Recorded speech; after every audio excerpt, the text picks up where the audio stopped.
যদি আপনার 5টা থাকে আপনি 5টাই লালন পালন করেন, যদি আপনার 10টা থাকে এই 10টাই কুরবানির জন্য লালন পালন করেন। কিন্তু আর 2টা 5টা গরুর আশায় বা একটু বেশি লাভের আশায় কিন্তু এখন নতুন করে গরু কিনতে যাবেন না, তাইলে কিন্তু এক্ষেত্রে আপনার লাভের থেকে লসের কিন্তু সম্ভাবনা বেশি হতে পারে। বা কুরবানির উদ্দেশ্যে যারা বিক্রি করতে চান এখন কিন্তু গরু কিনে আপনি ওই রকম ভাবে প্রফিট করতে পারবেন না। এরপরে গরুকে কিন্তু প্রিবায়োটিক প্রোবায়োটিক জাতীয় যে মেডিসিনগুলো আছে এটা খাওয়াইতে পারেন। রুচি আর হজম শক্তি বা এনজাইমের জন্য যে ধরনের মেডিসিন পাওয়া যায় বা যে ধরনের পাউডার জাতীয় ওষুধ আছে, তো এগুলা কিন্তু প্রয়োগ করতে পারেন বা এগুলা খাবারের সাথে দিতে পারেন। তো এগুলো কিন্তু গরুর যে খাবারের যে ডাইজেশন বা গরুর যে আপনার রুচি, তো এটা কিন্তু বৃদ্ধি পাবে এবং খাবারের কিন্তু অতিরিক্ত পরিমাণ খাবার খাবে। গরুর যদি ডাইজেশন ভালো হয় সেক্ষেত্রে কিন্তু মানে গরুর শরীরে এমনি কিন্তু আপনার দ্রুতভাবে মাংস ধরে। আর যে গরু রোগা পাতলা, যে গরু খাবার কম খায়, তো ওই ধরনের গরুগুলা কিন্তু পরিবর্তন হওয়া সম্ভব না, বা কৃমিনাশক দেওয়ার ক্ষেত্রে কিন্তু অনেক সময় পরিবর্তন হয় না। প্রোটিনের উৎস হচ্ছে দানাদার খাবার, বা দানাদার খাবারের মধ্যে কিন্তু 18 থেকে 20% পরিমাণ প্রোটিন থাকে।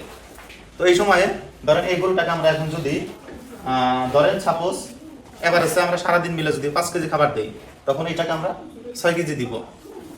কারণ এইটাকে অতিরিক্ত পরিমাণ বা একটু বেশি পরিমাণ দানাদার খাবার দেওয়ার ফলে কিন্তু গরুটার শরীরে একটু দ্রুতভাবে মাংস বৃদ্ধি পাবে বা একটু মোটা তাজা বেশি হবে। তো এই সময় গরুকে কৃমিনাশক করানো যাবে না এবং আইভারমেকটিন গ্রুপের ইনজেকশনও কিন্তু দেওয়া যাবে না।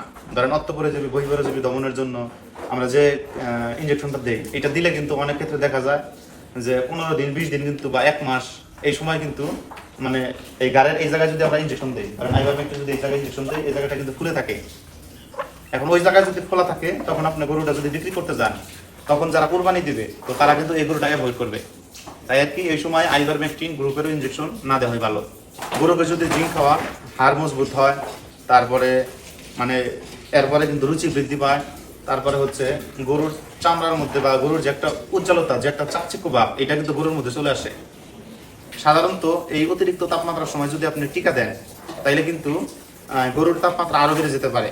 সাধারণত আমি যে বিষয়টা ভ্যাকসিন দেওয়ার পরে লক্ষ্য করি সেটা হলো, যখন গরুকে ভ্যাকসিন দেয় তখন কিন্তু তার পর থেকে কিছুদিন পর্যন্ত কিন্তু গরুর রুচিটা একটু কমে যায়।